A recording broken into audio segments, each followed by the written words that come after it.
iPlus Training Solutions in പുതിയൊരു വീഡിയോയിലേക്ക് എല്ലാവർക്കും സ്വാഗതം. KTET പരീക്ഷയ്ക്ക് അപ്ലൈ ചെയ്യാനുള്ള വിൻഡോ ഓപ്പൺ ആയിട്ടുണ്ട്. KTET പരീക്ഷയെക്കുറിച്ച് ബേസിക് ആയിട്ട് നമ്മൾ അറിഞ്ഞിരിക്കേണ്ട കാര്യങ്ങൾ എന്തൊക്കെയാണ്, അതോടൊപ്പം തന്നെ എങ്ങനെയാണ് ഈ ഒരു പരീക്ഷയ്ക്ക് അപ്ലൈ ചെയ്യേണ്ടത്, ഈ കാര്യങ്ങളാണ് ഈ ഒരു വീഡിയോയിലൂടെ നമ്മൾ ഡിസ്കസ് ചെയ്യാനായിട്ട് പോകുന്നത്. ആദ്യം തന്നെ KTET പരീക്ഷ 4 വിഭാഗങ്ങളിലായിട്ടാണ് നടക്കുന്നത്. കാറ്റഗറി 1 എന്ന് പറയുന്നത് ലോവർ പ്രൈമറി ക്ലാസ്സുകളിൽ പഠിപ്പിക്കാനായിട്ട് നേടിയെടുക്കേണ്ട യോഗ്യതയാണ്. കാറ്റഗറി 2 അപ്പർ പ്രൈമറി ക്ലാസ്സുകളിലേക്കും കാറ്റഗറി 3 ഹൈസ്കൂൾ ക്ലാസ്സുകളിലേക്കുമാണ്. കാറ്റഗറി 4 വരുമ്പോഴത്തേക്ക് അവിടെ ലാംഗ്വേജ് ടീച്ചേഴ്സ്, അറബി, ഹിന്ദി, സംസ്കൃതം, ഉറുദു പോലെയുള്ള ലാംഗ്വേജ് ടീച്ചേഴ്സ് അവർ നേടിയെടുക്കേണ്ട ക്വാളിഫിക്കേഷൻ ആണ്. അപ്പോൾ അവിടെ ശ്രദ്ധിക്കുക, ഇംഗ്ലീഷ്, മലയാളം തുടങ്ങിയ ലാംഗ്വേജുകൾ കാറ്റഗറി 4 വരുന്നില്ല. പിന്നെയും ഡൗട്ട് ഉള്ള ഒരു കാര്യമാണ് സ്പെഷ്യലിസ്റ്റ് അധ്യാപകർ, അവർ ഏത് വിഭാഗത്തിൽ വരുന്നു എന്ന് പറഞ്ഞാൽ നമുക്ക് കാറ്റഗറി 4 ആർട്ട്, ക്രാഫ്റ്റ്, കായിക അധ്യാപകർ അവർക്കൊക്കെ ഉള്ളതാണ് കാറ്റഗറി 4 എന്ന് പറയുന്നത്. ഇനി നമ്മൾ പ്രധാനമായും ഓർത്തിരിക്കേണ്ട ദിവസങ്ങളാണ്. ഓൺലൈനായി രജിസ്ട്രേഷൻ ആരംഭിക്കുന്ന തീയതി 6/11/2023 രജിസ്ട്രേഷൻ ആരംഭിച്ചു കഴിഞ്ഞു. ഓൺലൈനായി അപേക്ഷിക്കുന്നതിനും ഫീസ് അടയ്ക്കുന്നതിനുമുള്ള അവസാന തീയതി എന്ന് പറയുന്നത് 17/11/2023 ആണ്. അപ്പോൾ ഈ ഒരു ഡേറ്റിന് മുമ്പായിട്ട് നിങ്ങൾ തീർച്ചയായിട്ടും അപ്ലൈ ചെയ്യണം. അപ്പോൾ ഈ ഒരു ലാസ്റ്റ് ഡേറ്റ് എത്തുമ്പോഴത്തേക്കുള്ള പ്രോബ്ലം എന്താണെന്ന് വെച്ച് കഴിഞ്ഞാൽ നമ്മുടെ സൈറ്റ് ഹാങ് ആവാനും അതേപോലെ പേയ്മെന്റ് സ്റ്റക്ക് ആവാനും ഒക്കെ ഉള്ള സാധ്യത വളരെ കൂടുതലാണ്. എല്ലാവരും തീർച്ചയായിട്ടും എത്രയും വേഗം തന്നെ ഈ ഒരു എക്സാമിന് അപ്ലൈ ചെയ്യുക.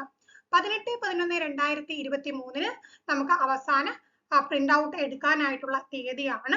പിന്നെ വെബ്സൈറ്റിൽ നിന്ന് ഹാൾ ടിക്കറ്റ് ഡൗൺലോഡ് ചെയ്യേണ്ട തീയതിയും തന്നിട്ടുണ്ട്, 20/12/2023. ഇവിടെ നമ്മൾ ശ്രദ്ധിക്കേണ്ട കാര്യം, നമ്മുടെ ആപ്ലിക്കേഷനിൽ എന്തെങ്കിലും തെറ്റ് വന്നിട്ടുണ്ടെങ്കിൽ തിരുത്താനായിട്ടുള്ള ഡേറ്റ് ഒന്നും കൊടുത്തിട്ടില്ല. നമ്മുടെ ഈ ഒരു പരീക്ഷ എന്ന് പറയുന്ന പരീക്ഷ ഡേറ്റ് തന്നെ വന്നു കഴിഞ്ഞു. അപ്പൊ പ്രത്യേകിച്ച് തിരുത്താനുള്ള ഡേറ്റ് ഒന്നും കൊടുത്തിട്ടില്ലാത്തത് കൊണ്ട് എല്ലാവരും അപ്ലൈ ചെയ്യുന്ന സമയത്ത് തെറ്റുകൾ ഒന്നും കൂടാതെ അപ്ലൈ ചെയ്യാനായിട്ട് പ്രത്യേകം ശ്രദ്ധിക്കുക. അത്ര ഒരു ശ്രദ്ധ കൊടുത്തുകൊണ്ട് തന്നെ ഈ ഒരു പരീക്ഷയ്ക്ക് നിങ്ങൾ അപ്ലൈ ചെയ്യുക. നമ്മുടെ പരീക്ഷയുടെ തീയതികൾ വന്നിട്ടുണ്ട്. കാറ്റഗറി 1 ആൻഡ് കാറ്റഗറി 2 നടക്കുന്നത് 29/12/2023. അപ്പോൾ ഒരേ ദിവസം തന്നെ രാവിലെയും ഉച്ചയ്ക്ക് ശേഷവുമായിട്ടാണ് കാറ്റഗറി 1 ആൻഡ് കാറ്റഗറി 2 എക്സാം നടക്കുന്നത്. അതേ പാറ്റേണിൽ തന്നെ കാറ്റഗറി 3 ആൻഡ് 4 നമ്മൾക്ക് എപ്പോഴാണ് 30/12/2023 രാവിലെയും വൈകുന്നേരവുമായിട്ട് നടത്തപ്പെടുന്നതാണ്. ആ ഒരു കാര്യം കൂടെ നിങ്ങൾ ശ്രദ്ധിക്കുക. അപ്പൊ 2.5 മണിക്കൂറായിരിക്കും ഓരോ പരീക്ഷയുടെ എന്തായിരിക്കും. കൃത്യമായിട്ട് നിങ്ങൾ പഠിക്കുന്ന സമയത്ത് ഈ ഒരു ഡ്യൂറേഷൻ ഒക്കെ മനസ്സിലാക്കി വെച്ച് നല്ല രീതിയിൽ പ്രാക്ടീസ് ചെയ്ത് തന്നെ പഠിക്കാനായിട്ട് ശ്രമിക്കുക. ഇനി എങ്ങനെയാണ് ഈ ഒരു പരീക്ഷയ്ക്ക് അപ്ലൈ ചെയ്യേണ്ടത്? KTET.kerala.government.in എന്നുള്ള സൈറ്റിൽ നമ്മൾക്ക്, അത് ഒഫീഷ്യൽ വെബ്സൈറ്റ് ആണ്, ആ ഒരു വെബ്സൈറ്റിലൂടെയാണ് നമുക്ക് അപ്ലൈ ചെയ്യാനായിട്ട് സാധിക്കുന്നത്. നിങ്ങൾ ഈ ഒരു സൈറ്റിലോട്ട് കയറി കഴിയുമ്പോൾ തന്നെ നിങ്ങൾക്ക് ഇത്തരത്തിലുള്ള ഒരു സ്ക്രീൻ കാണാനായിട്ട് സാധിക്കും. അവിടെ നിങ്ങൾ ന്യൂ രജിസ്ട്രേഷൻ ഒക്ടോബർ 2023 എന്നുള്ള ആ ഒരു ലിങ്കിലാണ് ക്ലിക്ക് ചെയ്യേണ്ടത്. ക്ലിക്ക് ചെയ്യുമ്പോഴത്തേക്ക് നിങ്ങൾക്ക് രജിസ്റ്റർ ചെയ്യാനായിട്ടുള്ള വിൻഡോ ഓപ്പൺ ആയിട്ട് വരും. കാൻഡിഡേറ്റ് രജിസ്ട്രേഷൻ KTET ഒക്ടോബർ 2023 എന്നുള്ള ആ ഒരു വിൻഡോ വരും. അപ്പോൾ ആദ്യത്തെ ഒരു ചോദ്യം എന്ന് വെച്ച് കഴിഞ്ഞാൽ വെദർ എംപ്ലോയ്ഡ് ആസ് എ ടീച്ചറായിട്ട് എംപ്ലോയ് ചെയ്തിട്ടുള്ളവരാണോ എന്നുള്ള ചോദ്യമാണ്. അപ്പോൾ നമുക്കറിയാമല്ലോ, ഇപ്പോൾ പുതിയ നിയമമൊക്കെ പ്രകാരം ഓൾറെഡി സർവീസിൽ ഇരിക്കുന്നവരാണെങ്കിലും തീർച്ചയായിട്ടും KTET എഴുതിയെടുക്കണം എന്നൊക്കെയുള്ള നിയമങ്ങൾ വന്നിരുന്നു. അപ്പോൾ അങ്ങനെയുള്ളവർക്ക് വേണ്ടിയിട്ടുള്ള ചോദ്യമാണ്. അങ്ങനെയുള്ളവർ എസ് കൊടുക്കാം. പിന്നെ അവർക്ക് അതുമായിട്ട് ബന്ധപ്പെട്ട ഡീറ്റെയിൽസ് ആഡ് ചെയ്യാൻ ചോദിക്കുവാണെങ്കിൽ അത് കൊടുക്കാം. അല്ല എന്നുണ്ടെങ്കിൽ നിങ്ങൾക്ക് എന്ത് ചെയ്യാം, അവിടെ നോ കൊടുക്കാം. അടുത്തത് കാറ്റഗറീസ് സെലക്ട് ചെയ്യാനായിട്ടാണ്. പ്രത്യേകം പറഞ്ഞിട്ടുണ്ട്, separate application will not be entertain for each category exam from an applicant. അതായത് ഇപ്പോൾ കാറ്റഗറി 2ഉം 3ഉം ഒക്കെ എഴുതുന്നവരാണെങ്കിലും ഓരോ വട്ടവും അപ്ലൈ ചെയ്യേണ്ടതില്ല. അപ്പോൾ എന്താണ്, ഒരൊറ്റ ആപ്ലിക്കേഷനിൽ തന്നെ നമ്മൾ എന്ത് വേണം, എത്രയൊക്കെ കാറ്റഗറി ആണ് നമ്മൾ അപ്ലൈ ചെയ്യുന്നതെന്ന് സെലക്ട് ചെയ്ത് കൊടുക്കണം. അപ്പോൾ സെപ്പറേറ്റ് ആയിട്ട് കൊടുത്തു കഴിഞ്ഞാൽ അത് വാലിഡ് ആയിരിക്കില്ല. അപ്പോൾ പ്രത്യേകം ശ്രദ്ധ കൊടുത്ത് തന്നെ നിങ്ങൾ എന്ത് ചെയ്യാം, കൃത്യമായിട്ട് നിങ്ങളുടെ കാറ്റഗറി അല്ലെങ്കിൽ കാറ്റഗറീസ് നിങ്ങൾ സെലക്ട് ചെയ്യുക. അപ്പൊ ഇവിടെ എല്ലാം നമുക്ക് എന്താണ്, ഒരു ബോക്സ് പോലെ വന്നിട്ടുണ്ട്. അപ്പൊ അവിടെ ജസ്റ്റ് ക്ലിക്ക് ചെയ്യുമ്പോൾ തന്നെ നിങ്ങൾക്ക് അവിടെ ഏത് കാറ്റഗറി ആണ് അതിനെ കുറിച്ച് ഡീറ്റെയിൽസ് എൻട്രി ചെയ്യാനായിട്ടുള്ള ഒരു കോളം വരുന്നതായിരിക്കും. ഇപ്രകാരമുള്ള ഒരു കോളം ആയിരിക്കും കാറ്റഗറി 1 ആൻഡ് 2ന്റെ ഒരു നമ്മൾ ക്ലിക്ക് ചെയ്യുന്ന സമയത്ത് വരുന്നത്. Medium of instruction four category 1, elements of language, അതോടൊപ്പം തന്നെ മിനിമം ക്വാളിഫിക്കേഷൻ. അപ്പോൾ ഈ 3 കാര്യങ്ങൾ കൃത്യമായി കൊടുക്കുക. കാറ്റഗറി 1 and 2 ചെയ്യുന്ന സമയത്ത് നമുക്കിപ്പോൾ മീഡിയം ഓഫ് ഇൻസ്ട്രക്ഷനും എലമെന്റ്സ് ഓഫ് ലാംഗ്വേജും ഒരേ ലാംഗ്വേജ് തന്നെ കൊടുക്കാനായിട്ട് സാധിക്കില്ല. എക്സാമ്പിൾ പറയുവാണെങ്കിൽ രണ്ടും നമുക്ക് ഇംഗ്ലീഷ് കൊടുക്കാൻ സാധിക്കില്ല, രണ്ടും നമുക്ക് മലയാളം കൊടുക്കാൻ സാധിക്കില്ല. അപ്പോൾ അവിടെ നിങ്ങൾ കൃത്യമായിട്ട് നോക്കിയിട്ട് മീഡിയം ഓഫ് ഇൻസ്ട്രക്ഷൻ ഏത് വേണം, എലമെന്റ്സ് ഓഫ് ലാംഗ്വേജ് എന്നുള്ള ആ ഒരു ക്വസ്റ്റ്യൻ സെറ്റ് നിങ്ങൾക്ക് ഏത് വേണോ എന്നുള്ളത് കൃത്യമായിട്ട് സെലക്ട് ചെയ്യുക. പിന്നെ നിങ്ങളുടെ മിനിമം ക്വാളിഫിക്കേഷൻ സെലക്ട് ചെയ്യാനായിട്ടുള്ള ഒരു ഡ്രോപ്പ് ബോക്സ് ഉണ്ട്, നിങ്ങളുടെ ക്വാളിഫിക്കേഷൻ സെലക്ട് ചെയ്യുക. അതുകൂടാതെ നമ്മൾക്ക് താഴെ ടൈപ്പ് ചെയ്യാനായിട്ട് ഡീറ്റെയിൽസ് ടൈപ്പ് ചെയ്യാനായിട്ടുള്ള ഒരു കോളം കൂടെ ഉണ്ട്, ക്വാളിഫിക്കേഷൻ ടൈപ്പ് ചെയ്യുക. തെറ്റ് കൂടാതെ രജിസ്റ്റർ നമ്പറും യൂണിവേഴ്സിറ്റിയും നമ്മൾ പഠിച്ച ഇൻസ്റ്റിറ്റ്യൂഷന്റെ പേരും അതോടൊപ്പം തന്നെ ഏത് വർഷമാണ് പാസ് ഔട്ട് ആയതെന്നും പിന്നീട് എന്താണ് പെർസെൻറ്റേജ് ഓഫ് മാർക്കും എൻ്റർ ചെയ്യുക.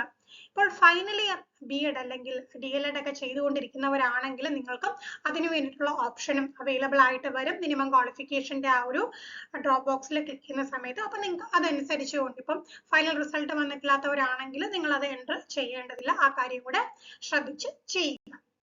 ഇനി കാറ്റഗറി 3 and 4 വരുമ്പോഴത്തേക്ക് അവിടെ ഒരു ചെറിയ ചേഞ്ച് നമുക്ക് കാണാൻ കഴിയും.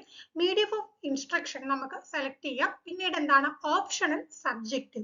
നമുക്കറിയാലോ കാറ്റഗറി 3 എന്ന് പറയുമ്പോഴത്തേക്ക് ഓരോ ഓപ്ഷൻ നമ്മളിപ്പോൾ ഡിഗ്രിക്ക് പഠിച്ച സബ്ജക്റ്റ് വെച്ചൊക്കെ ചെയ്യുന്നത് വരുമ്പോഴത്തേക്ക് കൃത്യമായിട്ട് എന്ത് ചെയ്യണം, ഓപ്ഷണൽ സബ്ജക്റ്റ് ചൂസ് ചെയ്യണം. പലർക്കും പറ്റുന്ന അബദ്ധമാണ് മീഡിയം ഓഫ് ഇൻസ്ട്രക്ഷൻ ഓപ്ഷണൽ സബ്ജക്റ്റും തമ്മിലൊക്കെ മാറിപ്പോകാറുണ്ട്. അങ്ങനെ മാറിപ്പോയാൽ നമുക്ക് ഒന്നും ചെയ്യാൻ കഴിയില്ല. ക്വസ്റ്റ്യൻ പേപ്പർ നമ്മുടെ കയ്യിൽ കിട്ടുന്നത് നമ്മുടെ സബ്ജക്റ്റ് ആയിരിക്കില്ല, നമ്മൾ എന്താണോ ഇവിടെ അപ്ലൈ ചെയ്തത് അതനുസരിച്ചായിരിക്കും ക്വസ്റ്റ്യൻ പേപ്പർ നമ്മുടെ കയ്യിൽ കിട്ടുന്നത്. അപ്പോൾ ഈ ഒരു ഏരിയ നിങ്ങൾ അത്രയും ശ്രദ്ധ കൊടുത്ത് തന്നെ അപ്ലൈ ചെയ്യുക. നമ്മൾ അപ്ലൈ ചെയ്ത് കഴിഞ്ഞാൽ പിന്നീട് തിരുത്താൻ പറ്റുമെന്ന് ഒരു ഉറപ്പുമില്ല. അതുകൊണ്ട് നിങ്ങൾ കൃത്യമായിട്ട് എന്ത് ചെയ്യുക, അവിടെ നിങ്ങളുടെ ഓപ്ഷണൽ സബ്ജക്റ്റ് ആണെങ്കിലും മീഡിയം ഓഫ് ഇൻസ്ട്രക്ഷൻ ആണെങ്കിലും സെലക്ട് ചെയ്ത് കൊടുക്കുക. പിന്നീട് ക്വാളിഫിക്കേഷനും രജിസ്റ്റർ നമ്പറും യൂണിവേഴ്സിറ്റി അല്ലെങ്കിൽ ബോർഡും പഠിച്ച ഇൻസ്റ്റിറ്റ്യൂഷന്റെ പേരും പാസ് ഔട്ട് ആയ വർഷം പെർസെൻറ്റേജ് ഓഫ് മാർക്കും ഒക്കെ നിങ്ങൾ കൃത്യമായിട്ട് ടൈപ്പ് ചെയ്ത് തന്നെ എൻട്രി ചെയ്യുക. അപ്പോൾ അവിടെയൊക്കെ എന്താ ടൈപ്പ് ചെയ്യുന്ന സമയത്ത് സ്പെല്ലിംഗ് മിസ്റ്റേക്ക് ഒന്നും കൂടാതെ തന്നെ ടൈപ്പ് ചെയ്യാനായിട്ട് എല്ലാവരും പ്രത്യേകം ശ്രദ്ധിക്കുക. അപ്പോൾ ഇത്രയും കാര്യങ്ങളാണ് നമുക്ക് ഈ ഒരു കാറ്റഗറി അനുസരിച്ച് ഡീറ്റെയിൽ എൻ്റർ ചെയ്യാനായിട്ടുള്ളത്. പിന്നെ പലർക്കും ഉള്ള സംശയമാണ് കാറ്റഗറി 2 ചൂസ് ചെയ്യുന്ന സമയത്ത് സയൻസ് ഓർ സോഷ്യലോ അത് സെലക്ട് ചെയ്യാനുള്ള കോളം കണ്ടില്ല എന്ന് പലർക്കും സംശയമുള്ള ഒരു കാര്യമാണ്. അത് നിങ്ങൾ ഓർക്കേണ്ടതെന്ന് വെച്ചാൽ ആ ഒരു സയൻസ് അല്ലെങ്കിൽ സോഷ്യൽ സെലക്ഷൻ നമ്മൾക്ക് എക്സാം ഹാളിൽ നമ്മുടെ കയ്യിൽ കിട്ടുന്ന ക്വസ്റ്റ്യൻ പേപ്പർ കിട്ടിക്കഴിഞ്ഞിട്ട് സെലക്ട് ചെയ്യാനായിട്ടുള്ള പ്രൊവിഷൻ ആണുള്ളത്. നേരത്തെ നമ്മൾ എൻട്രി ചെയ്ത് കൊടുക്കേണ്ട ആവശ്യമില്ല.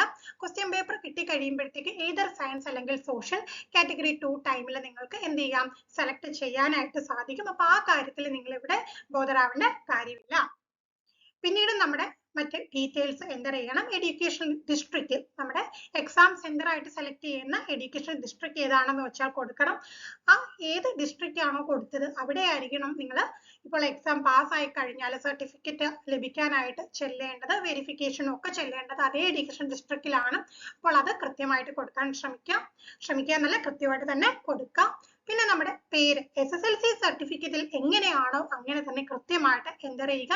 ജെൻഡർ സെലക്ട് ചെയ്യുക, ഡേറ്റ് ഓഫ് ബർത്ത് എൻ്റർ ചെയ്യുക, ഫാദറിന്റെയോ ഗാർഡിയന്റെയോ പേര് എൻ്റർ ചെയ്യുക. അതിനുശേഷം റിലീജിയനും കാറ്റഗറി കാസ്റ്റും. അപ്പൊ റിലീജിയൻ സെലക്ട് ചെയ്യാനുള്ള ഓപ്ഷൻ ഉണ്ട്. കാറ്റഗറി നമുക്ക് ഇപ്പൊ ജനറൽ ആണോ, OBC ആണോ, OEC ആണോ എന്നൊക്കെയുള്ള കാര്യം സെലക്ട് ചെയ്യാനായിട്ടുള്ള ഡ്രോപ്പ് ബോക്സ് ആണ്. അവിടെ നിങ്ങൾ സെലക്ട് ചെയ്യുക. കാസ്റ്റ് നിങ്ങൾ ടൈപ്പ് ചെയ്ത് എൻ്റർ ചെയ്യുക. അതിനുശേഷം ഫിസിക്കൽ സ്റ്റാറ്റസ് ആണ് എൻ്റർ ചെയ്യേണ്ടത്. അവിടെ നമുക്ക് അറിയേണ്ട കാര്യം എന്ന് വെച്ചാൽ ഡിഫറെൻ്റ്ലി ഏബിൾഡ് ആയിട്ടുള്ളവരുണ്ടെങ്കിൽ നിങ്ങൾക്ക് എന്താണ് മാർക്കിൽ റിലാക്സേഷൻ ഉണ്ട്. പക്ഷെ ആ റിലാക്സേഷൻ കിട്ടണമെന്നുണ്ടെങ്കിൽ ഇവിടെ നിങ്ങൾ കൃത്യമായിട്ട് എന്ത് ചെയ്യണം, ഫിസിക്കൽ സ്റ്റാറ്റസിൽ ആ ഒരു ഓപ്ഷൻ സെലക്ട് ചെയ്തിരിക്കണം. ഇല്ല എന്നുണ്ടെങ്കിൽ ആ റിലാക്സേഷൻ മാർക്ക് ലഭിക്കുകയില്ല.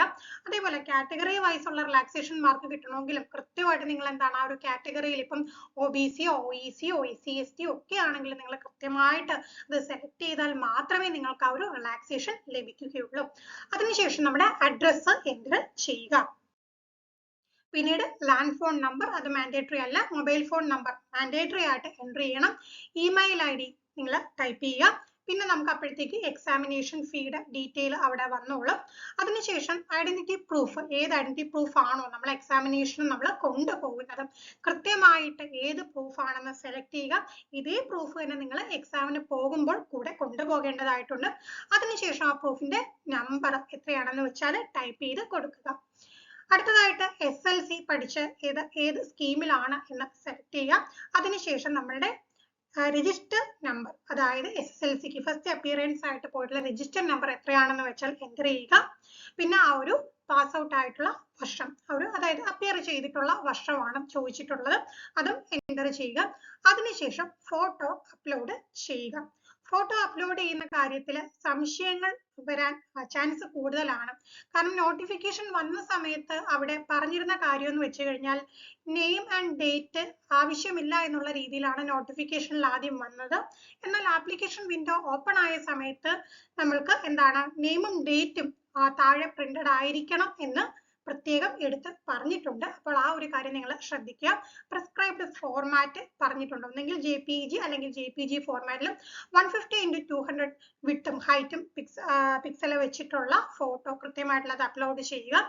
ഫോട്ടോയുടെ സൈസ് പറഞ്ഞിട്ടുണ്ട് 20 KB-ക്കും 30 KB-ക്കും ഇടയിലായിട്ട് ആയിരിക്കണം നമ്മളുടെ ഒരു ഫോട്ടോ എന്ന് പറയുന്നത്. പിന്നെ കൃത്യമായിട്ട് ശ്രദ്ധിക്കുക, പേരും ഡേറ്റും അത് കൃത്യമായി നമ്മുടെ ഫോട്ടോയുടെ താഴെ രേഖപ്പെടുത്തിയിരിക്കണം. ഇത്രയും കാര്യങ്ങൾ കറക്റ്റ് ആണെങ്കിൽ മാത്രമേ നമ്മളുടെ ആ ഒരു ആപ്ലിക്കേഷൻ നമുക്ക് കൃത്യമായിട്ട് ആ ഒരു ഫോട്ടോ അതിലോട്ട് എൻട്രി ചെയ്യാൻ സാധിക്കുകയുള്ളൂ. അങ്ങനെ കറക്റ്റായിട്ട് എൻട്രി ചെയ്താലേ നിങ്ങളുടെ ആപ്ലിക്കേഷൻ വാലിഡ് ആവുകയുള്ളൂ. അപ്പൊ അവിടെയൊക്കെ നിങ്ങൾ കൃത്യമായിട്ട് ശ്രദ്ധിക്കുക. സെൽഫി പോലെയുള്ള ഫോട്ടോ ഒന്നും പാടില്ല, നമ്മുടെ പാസ്പോർട്ട് സൈസ് ഫോട്ടോ തന്നെ ആയിരിക്കണം. ഫോട്ടോ പ്രിവ്യൂ അവിടെ കാണിക്കും. അപ്പോൾ പ്രിവ്യൂ കണ്ട് ഓക്കെ ആണെങ്കിൽ മാത്രം എന്ത് ചെയ്യാം, സേവ് ബട്ടൺ ക്ലിക്ക് ചെയ്യുക. സേവ് ബട്ടൺ ക്ലിക്ക് ചെയ്ത് കഴിഞ്ഞാൽ നിങ്ങൾക്ക് പിന്നീട് ഒരു ആപ്ലിക്കേഷൻ നമ്പറും ആപ്ലിക്കേഷൻ ഐഡിയും ലഭിക്കുന്നതാണ്. അപ്പോൾ നമ്മൾ ഇത്രയും സ്റ്റെപ്പ് ചെയ്താൽ മാത്രമേ ആപ്ലിക്കേഷൻ നമ്പറും ഐഡിയും ലഭിക്കുകയുള്ളൂ. പിന്നീട് നമ്മൾ ആ ഒരു ID ഉപയോഗിച്ച് ഒന്നുകൂടെ ലോഗിൻ ചെയ്തിട്ട് എന്ത് ചെയ്യണം, നമ്മളുടെ ഫീ പേയ്മെന്റ് കൃത്യമായിട്ട് ചെയ്യണം. അപ്പൊ കാറ്റഗറി അനുസരിച്ച് ഫീസിൽ വ്യത്യാസങ്ങളുണ്ട്. അപ്പൊ ഏത് കാറ്റഗറി ആണോ എൻട്രി ചെയ്ത് കൊടുത്തത് അതനുസരിച്ചുള്ള ഫീ ആണ് നമ്മൾക്ക് അവിടെ എൻ്റർ ആയിട്ട് വരുന്നത്. അത് നിങ്ങൾ കൃത്യമായിട്ട് എന്ത് ചെയ്യുക, അവിടെ നിങ്ങളുടെ ഫീ എത്രയാണെന്ന് വെച്ചാൽ അടയ്ക്കുക. അപ്പൊ ഇത്രയും കാര്യങ്ങളാണ് നമ്മൾക്ക് ചെയ്യാനായിട്ടുള്ളത്. ഈ ഒരു പരീക്ഷ നമുക്കറിയാലോ വളരെ പെട്ടെന്ന് തന്നെയാണ് നമുക്ക് നോട്ടിഫിക്കേഷൻ വന്നത്. പരീക്ഷയും വളരെ വേഗം തന്നെ നടക്കുന്നതാണ്. അപ്പൊ എല്ലാവരും നല്ല രീതിയിൽ പ്രിപ്പയർ ചെയ്ത് ഈ ഒരു പരീക്ഷയ്ക്ക് അപ്പിയർ ചെയ്യുക. ടീം iPlusൽ കാറ്റഗറി 1 to 1 ക്ലാസ്സസ് ഒക്കെ അവൈലബിൾ ആണ്. കൂടുതൽ ഡീറ്റെയിൽസ് അറിയാനായിട്ട് നിങ്ങൾക്ക് നമ്മുടെ ബോർഡ് നമ്പറിൽ കോൺടാക്ട് ചെയ്യാവുന്നതാണ്. എന്തെങ്കിലും സംശയം നിങ്ങൾക്ക് ഈ ഒരു അപ്ലൈ ചെയ്യുന്നതായിട്ട് ബന്ധപ്പെട്ടുണ്ടെങ്കിൽ തീർച്ചയായിട്ടും നിങ്ങൾ എന്ത് ചെയ്യുക, താഴെ കമന്റ് ബോക്സിൽ രേഖപ്പെടുത്തുക. മറ്റൊരു വീഡിയോയുമായി നമുക്ക് വീണ്ടും കാണാം. Thank you.